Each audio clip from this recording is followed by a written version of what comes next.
Bom dia, boa tarde ou boa noite, conforme o local a hora estiver a acompanhar esta emissão do Washington Fora de Horas. Hoje é segunda-feira, 22 de março. Hoje é dia da Mayra Fernandes aproveita a apresentar o Washington Fora de Horas, mas devido a outro compromisso no trabalho, está a preparar um grande programa que a Voz da América irá apresentar na próxima semana, a nível da televisão, quanto às vacinas, esperanças, desafios, depois das vacinas aqui que já começam a ser administradas nos países africanos de língua portuguesa. Portanto, hoje então vou estar aqui nos próximos 30 minutos para trazer as notícias que marcam esta segunda-feira. Eu sou Álvaro Ruggiero Andrade, lembrando que logo mais estaremos na nossa emissão de rádio, também estamos durante todo o dia nas redes sociais e na nossa página voaportugues.com.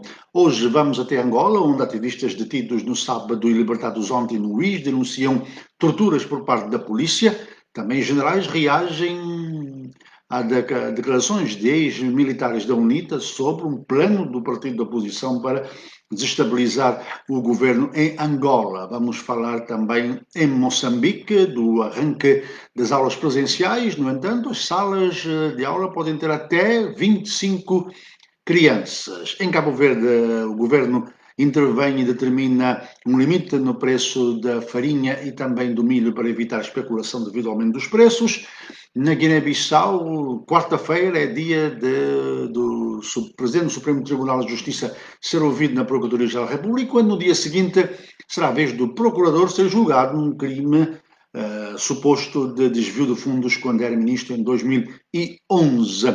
Vamos para São Tomé e Príncipe, uma onda de denúncias contra abuso sexual de menores leva uma ministra a encaminhar ao hospital pessoalmente uma menor de 5 anos que, segundo a tia, terá sido abusada pelo padrasto. Nos Estados Unidos, crise na fronteira sul com o México. O presidente Biden parece ser obrigado a ir até a fronteira nos próximos dias, enquanto Miami declarou um estado de recolher obrigatório à noite, devido à explosão de casos da Covid, depois das férias na semana passada.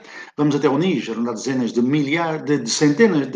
mortos, aliás, desculpem, de dezenas de mortes devido a ataques, e também na República do Congo, o principal candidato da oposição morreu um dia depois da eleição, que aconteceu ontem, devido à Covid-19. São estas algumas das notícias que vamos desenvolver, lembrando que também queremos interagir com todos os nossos internautas. Enviem os seus comentários, notícias da sua cidade, do seu país, que nós iremos ler. Além do bom dia, boa tarde, boa noite, a saudação habitual, que nós agradecemos, mas queremos ter também a sua opinião sobre os temas que estamos a tratar. E vamos começar quando são 9 horas e 33 minutos, precisamente em Angola, com uma notícia também que é desenvolvimento de uma outra. Estão-se lembrados dos acontecimentos de 30 de janeiro em Cafunfa. Agora, 2 polícias e o administrador de Coango, que administra Cafunfo, foram afastados. A demissão de 2 polícias, incluindo o inspetor-chefe, por alegado envolvimento nos incidentes de 30 de janeiro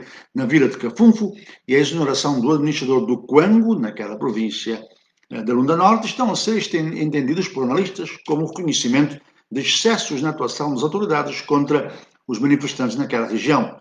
O governador da Lunda Norte, Ernesto Mwangala, nomeou, na passada sexta-feira, Gastão Cata para o cargo de administrador do Coango, em substituição de Guilherme Cango, que entretanto não foi indicado para nenhum outro posto. Um dos 2 policiais também afastados foi indicado como comandante da Polícia Fiscal do Coango, que, segundo um despacho do comandante-geral da Polícia, foi demitido devido a infrações disciplinares graves, nomeadamente ofensas corporais e profanação de cadáver. O inspetor-chefe Eduardo Tomé e o agente Junildo Tijica incorreram em atos de ofensas corporais contra detidos e profanação de cadáver, pode-se ler na decisão do comandante-geral da Polícia, Paulo de Almeida. Lembrando que na versão da polícia, cerca de 300 elementos do movimento do protetorado da Lunda Norte tentaram invadir a esquadra naquele 30 de janeiro, tendo sido mortas 6 pessoas, mas a oposição, a Amnistia Internacional e ativistas dizem que entre mortos e desaparecidos há cerca de 50 vítimas, confirmadas pela oposição, 23 vítimas. Na nossa emissão de rádio, logo mais, a partir das 8 horas de Angola, vamos ter reações de ativistas e e de líderes comunitários em Angola sobre este caso, e já na nossa página voaportugues.com pode ler esta notícia. Continuamos, vamos agora para o Ijo, onde no sábado houve uma manifestação de ativistas que pediam a asfaltagem de um troço de estrada entre Buengas e Sanza Pombo. No entanto, a polícia reprimiu a manifestação, cerca de 10 ativistas foram presos, foram libertados ontem, mas hoje denunciam que foram maltratados e até torturados pela polícia. Por exemplo, David Saleh diz que foi agredido com porretes, paus e pontapés e ficou com os olhos inflamados e tem identificado um dos agressores como sendo o comandante Popozudo. O ativista Nito Alves se deslocou ao IJ para participar da manifestação, condenou a atitude da polícia por alegada violação da Constituição. O ativista Jorge Kisek, um dos promotores da manifestação, garantiu que ele e os colegas vão continuar a lutar até que as autoridades respeitem os seus direitos e que sejam bem tratados. Esta notícia também já está na nossa página, pode visitar voaportugues.com. Sábado houve manifestações em várias cidades de Angola, em Luanda, não houve relatos de incidentes e este é o assunto da nossa pergunta de hoje. Cada dia estamos a colocar uma pergunta em todas as nossas plataformas e queremos que nos responda através da nossa página no Facebook. A rubrica chama-se A Sua Opinião. Manifestantes em Luanda protestaram no sábado contra o aumento do custo de vida, a corrupção em todo o país e a favor da realização de eleições locais. Qual é a sua opinião? Acredita que essas manifestações geram algum tipo de resultado? É com manifestações que se consegue mudar os sistemas ou outras formas de gerar mudança? Esta é a pergunta que está na nossa página. Pode visitar aí no Facebook, onde está, e responder. E já temos até algumas respostas até neste momento. Já há pessoas que já começaram a responder. Por exemplo, que o Shadow Carlos diz que não há formas eficazes de gerar mudanças, ou seja, manifestação.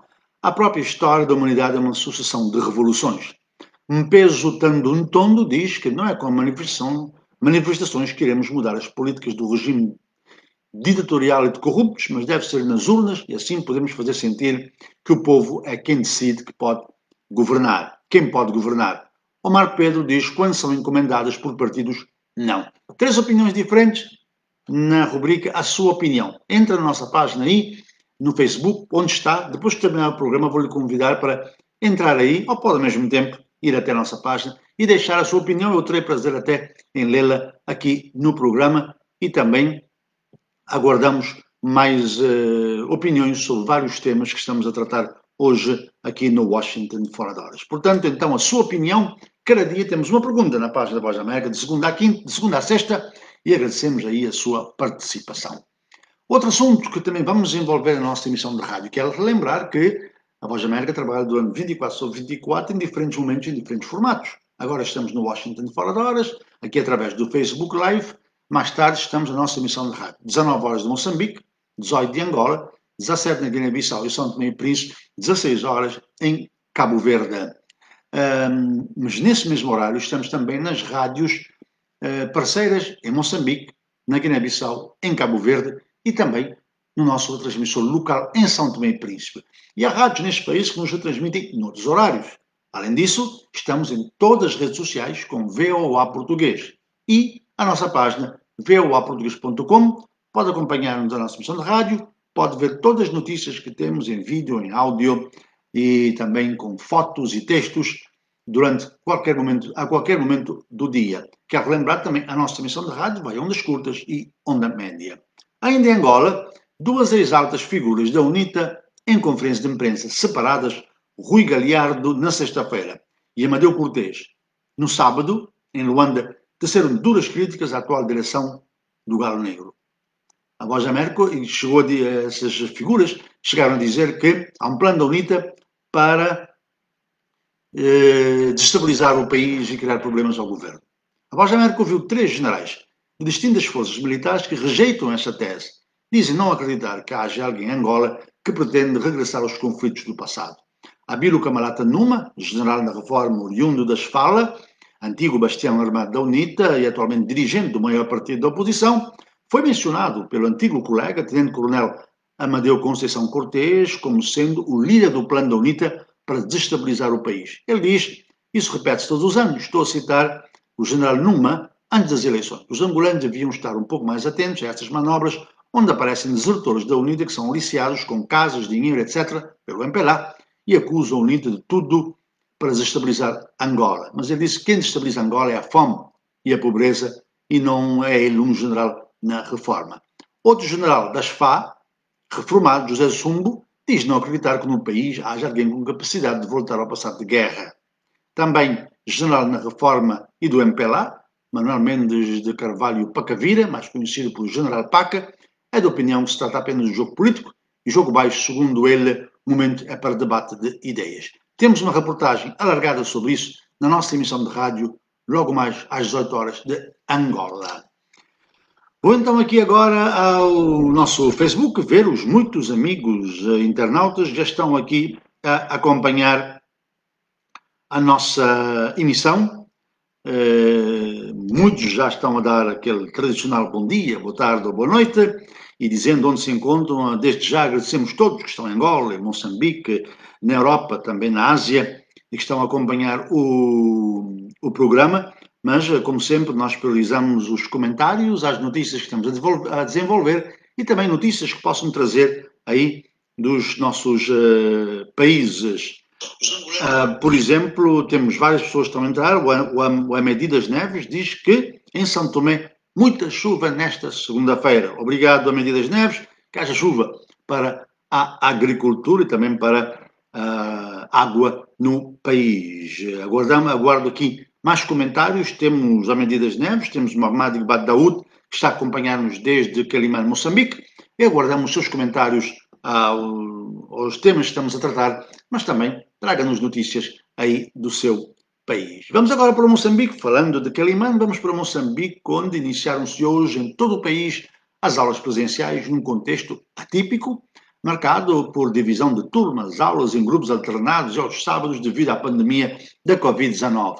São pouco mais de 8 milhões de alunos da primeira à 12ª classe, dos quais cerca de 2 milhões entram na escola pela primeira vez, quase 25%.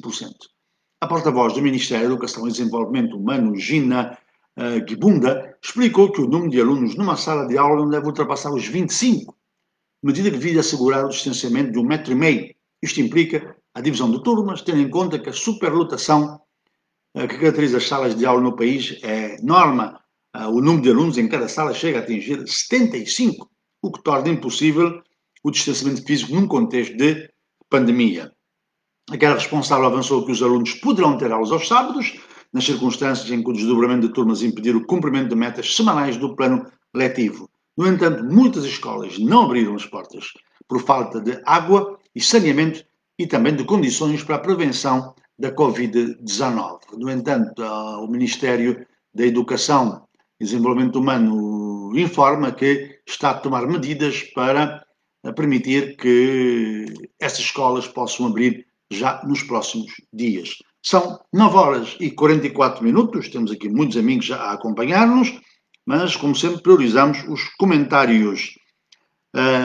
Vamos agora para São Tomé e Príncipe. Temos estado a trazer aqui na Voz da América denúncias de violações sexuais de menores em São Tomé, uma prática meio encoberta, mas com algumas denúncias. Agora também há uma plataforma da sociedade civil contra o abuso sexual de menores que tem protestado contra o que eles chamam de um silêncio das autoridades frente a esses casos. Na semana passada, essa plataforma, praticamente integrada por juristas e mulheres, protestaram contra o facto de uma criança de 5 anos, alegadamente abusada pelo padrasto, não ter sido atendida no hospital por supostamente não haver especialistas na área. O bastonário da Ordem dos Médicos disse que há duas pessoas que não são especialistas, dois médicos que não são especialistas, mas têm de estar a atender o caso. No entanto, às vezes estão sobrecarregados, não têm tempo, e outras vezes são maltratados no tribunal quando vão lá depor. E frente a este aumento da pressão social, agora a própria Ministra da Justiça, Ivete Lima, decidiu ela mesma levar a criança alegadamente abusada pelo seu padrasto para ser examinada no Hospital Aires de Meninas. Ela disse: enquanto mulher, mãe e avó, levei a menina e a sua tia ao hospital. Já foi examinada e o relatório médico será submetido brevemente ao Ministério Público para os devidos procedimentos. Disse a governante que mais uma vez manifestou preocupação com o aumento dos casos de abuso sexual de menores no país e prometeu criar condições para que este crime seja devidamente punido. Frente a esta onda de manifestações contra o abuso sexual de menores a crescer em São Tomé e Príncipe, o ministro da Solidariedade e Família, Adelandra Matos, também deu a cara afirmando que tem tomado medidas de apoio às vítimas do crime. Entretanto, a ativista e antiga bastonária da Ordem dos Advogados, Salisa de Deus Lima, que integra a plataforma, acusa o governo de hipocrisia no que toca ao combate do abuso sexual de menores. Este caso, recordo, foi denunciado no passado dia 18, quando os membros da plataforma do Estado Civil São Tomense contra os abusos sexuais de crianças protestaram contra médicos do único centro hospitalar do país que, segundo eles, se recusaram a examinar uma menor de 5 anos de idade, alegadamente violada pelo seu padrasto. Denúncia partiu de uma tia que acusa a mãe da menor de encobertar o companheiro a troco de mesadas.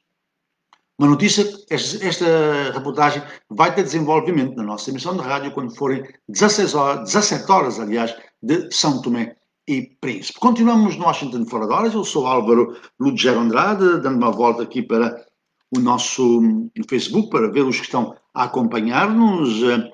O Baiting Coach, eu acho que é assim, diz: somos uma organização que visa ajudar as pessoas por meio de empréstimos, não há necessidade de contra-cheques antes de usufruir dos nossos serviços.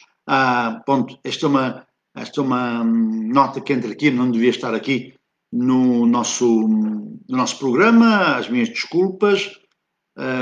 Isso acontece quando estamos ao vivo e alento nos comentários que entram pelo Facebook. Portanto, aguardo aí então os seus comentários aos temas que estamos a tratar. Como é que reage às denúncias de antigos generais da UNITA de que há um plano para desestabilizar Angola, quando generais da UNITA e também do MPLA dizem que não acreditam que haja pessoas com vontade de regressar à guerra em Angola. E em Moçambique, o regresso das aulas com 25 pessoas, alunos numa sala. Qual é a sua opinião? E em São Tomé e Príncipe, há um aumento enorme de denúncias contra violação sexual de menores. Deixe também a sua opinião. Mas também pode ir à nossa página. Temos a pergunta do dia. A opinião de hoje é em torno dos protestos no fim de semana, particularmente em Luanda, contra o aumento do custo de vida, contra a corrupção e a favor da realização de eleições locais.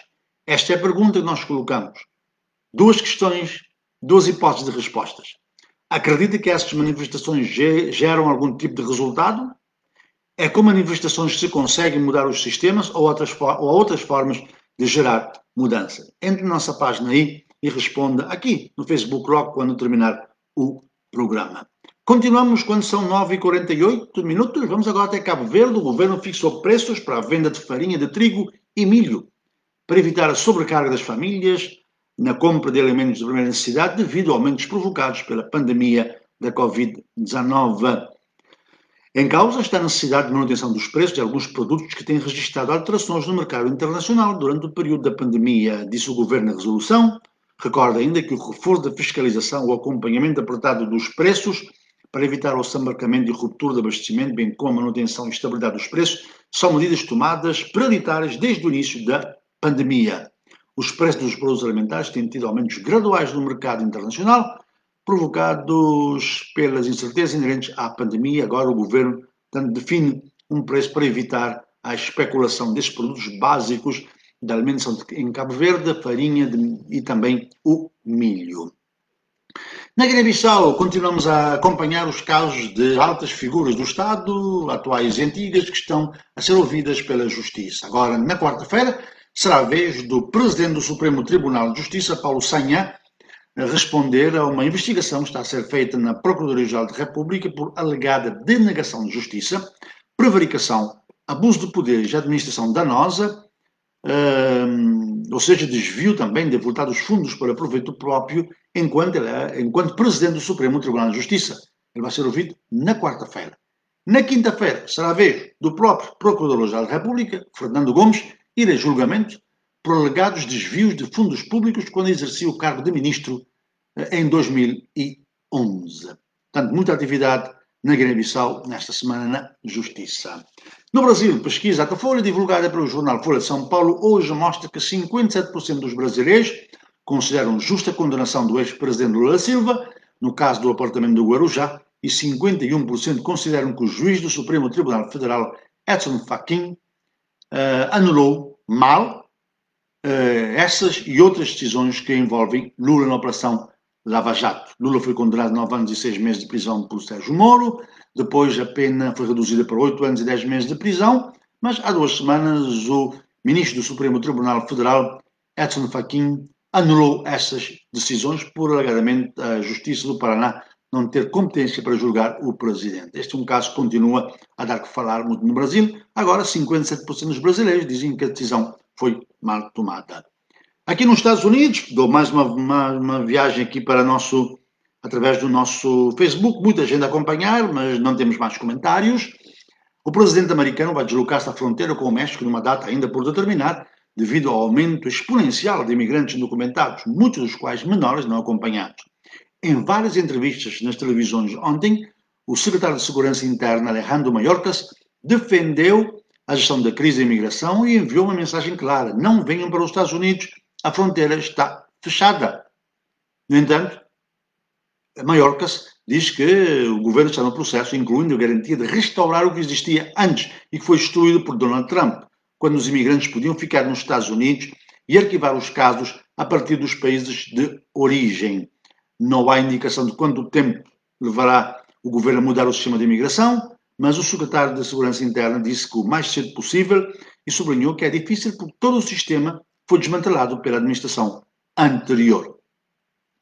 Nos Estados Unidos, quero dizer também que desde sábado à noite, Miami Beach, a cidade de Miami Beach, teve que meter o rigor obrigatório depois do aumento exponencial de casos de Covid após o Spring Break, ou seja, as férias da primavera, que são férias de semestre, como nós conhecemos no nosso país na escola, em que houve uma invasão de turistas na Flórida, particularmente em Miami Beach, muito devido ao levantamento de todas as restrições por parte do governador, que é republicano, e que, embora seja o terceiro estado com mais casos de Covid, ele continua a dizer que não há necessidade de impor restrições, e agora são esses casos que levaram a cidade de Miami Beach, onde se concentra a grande maioria dos turistas, se concentraram os turistas na semana passada, têm casos exorbitantes de Covid-19. Portanto, o regular obrigatório é em Miami Beach a partir das 6 da tarde. Foram 2 dias, parece que hoje vai continuar, ainda cada dia estão a anunciar se esse estatuto continua naquela cidade mais a sul dos Estados Unidos. A nível do continente africano, outras informações: no Níger, pelo menos 40 pessoas foram mortas em ataques a vilas próximas à fronteira com o Mali, numa zona onde se dão com frequência ataques de rebeldes islâmicos, disseram hoje fontes locais de segurança à AFP. Desconhece por agora se há mais baixos. 15 de março, 66 pessoas foram mortas na mesma região conhecida como Área de Tríplice Fronteira, Níger, Burkina Faso e Mali. Na República do Congo, o candidato da oposição, Guy Brice Parfait Colelas, morreu de Covid-19 quando estava a ser transferido para a França para tratamento, disse o seu diretor de campanha hoje, um dia após as eleições presidenciais, onde ele era o principal adversário de Denis Sassou Nguesso, que dirige o país com mãos de ferro há 36 anos. A eleição foi boicotada pelo principal partido da oposição e decorreu sob um blackout na internet, com os críticos a expressar preocupação com a transparência das eleições, consideradas já como tendenciosas, aliás, como sempre, a favor de Sassou Nguesso.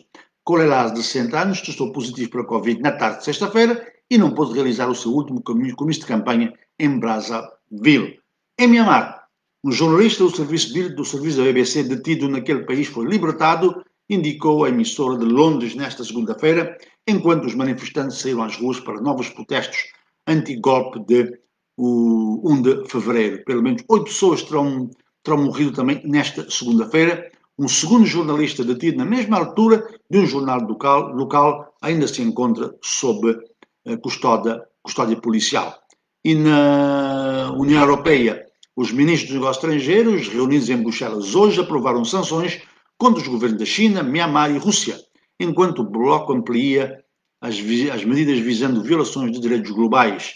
Eles colocaram 4 autoridades chinesas e uma estatal numa lista de sancionados devido à repressão de Pequim à minoria iugur. O Ministério das Relações Exteriores da China já alertou que Pequim reagirá com mão firme. Portanto, a atualidade que marca esta segunda-feira, lembrando que nós logo mais estaremos na nossa emissão de rádio a partir das 19 horas de Moçambique, 18 em Angola, 17 na Guiné-Bissau e São Tomé e Príncipe, 16 horas em Cabo Verde. Teremos muitas reportagens. Vamos ter esses generais angolanos dizem não acreditar em planos para desestabilizar a UNIT.